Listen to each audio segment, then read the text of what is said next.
Hello, it is Foundation Friday, May 19th, 2023. Steve Sipress here with another in our multi-part series on the fantastic foundational book, The Magic of Thinking Big by Dr. David J. Schwartz. We're in chapter 12.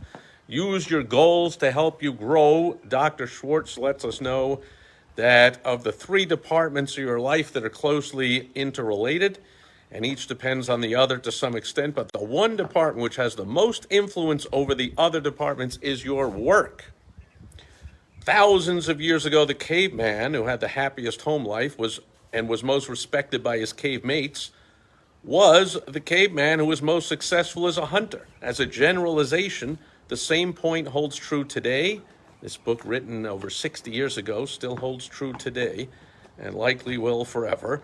The standard of living we provide our families and the social and community respect we attain depends largely on our success in the work department. So Dr. Schwartz tells of a Kinsey research study to determine what it takes to become a leader. And they surveyed leaders in business, government, science, and religion. And over again in different ways, the researchers kept getting one answer.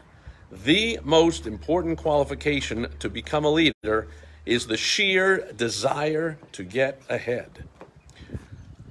Dr. Schwartz tells us to remember this advice of John Wanamaker: a man is not doing much until the cause he works for possesses all there is of him.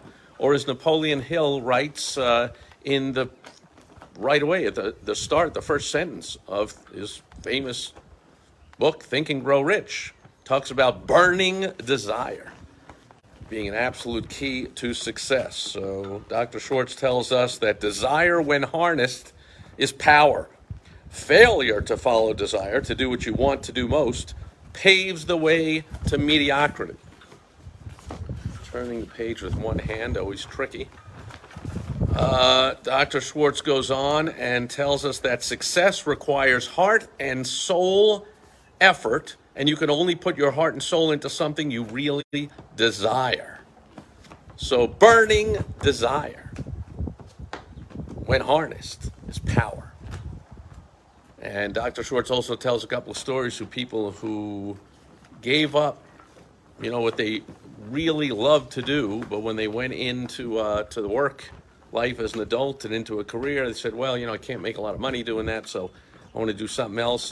And then a few years later, they were burnt out and miserable, and therefore not having a fulfilled life, and actually could have made a lot more money if they'd stuck with what they love.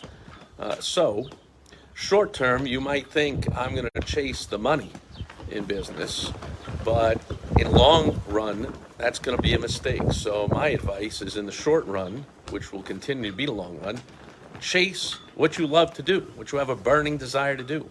I always had a burning desire for personal responsibility, personal freedom, personal determination in life from a very extremely young age, my parents tell me.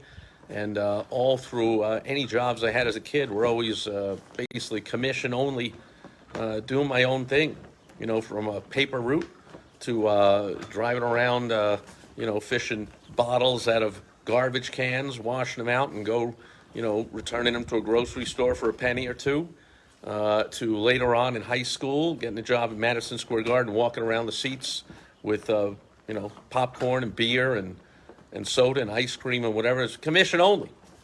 And then taking sales jobs in the summertime while I was in college. They were commission only. And then towards the end of my school days, my final year of law school, I turned my hobby into a business. And that became a multi-million-dollar business real quick. Got an offer valued at over $4 million 3 years into it. Was the largest in its industry. And the rest is history. I had a burning desire to do something on my own, to determine my own fate. And I stuck with it. No matter how many job offers I had and how many people told me, get a real job, or, you should do this, or, this will work out real well if you work for this corporation or that. I even, people tried to tell me to work for the government, for crying out loud. The total opposite. As Scott Alexander writes in the book Rhinoceros Success, the rhinos are the entrepreneurs. Government workers, everyone else is a cow. The government workers are the super cows. They really don't have any ambition or personal responsibility or personal, care about personal freedom or personal. They love being. Their whole life is being told what you can and can't do, and just their number one goal in their whole life is just not to get fired. But anyway, that's it for Foundation Friday, May 19th, 2023.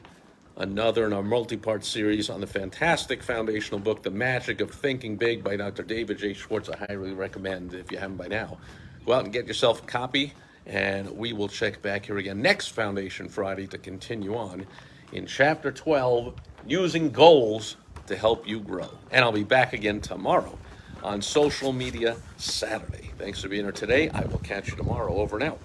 Bye-bye.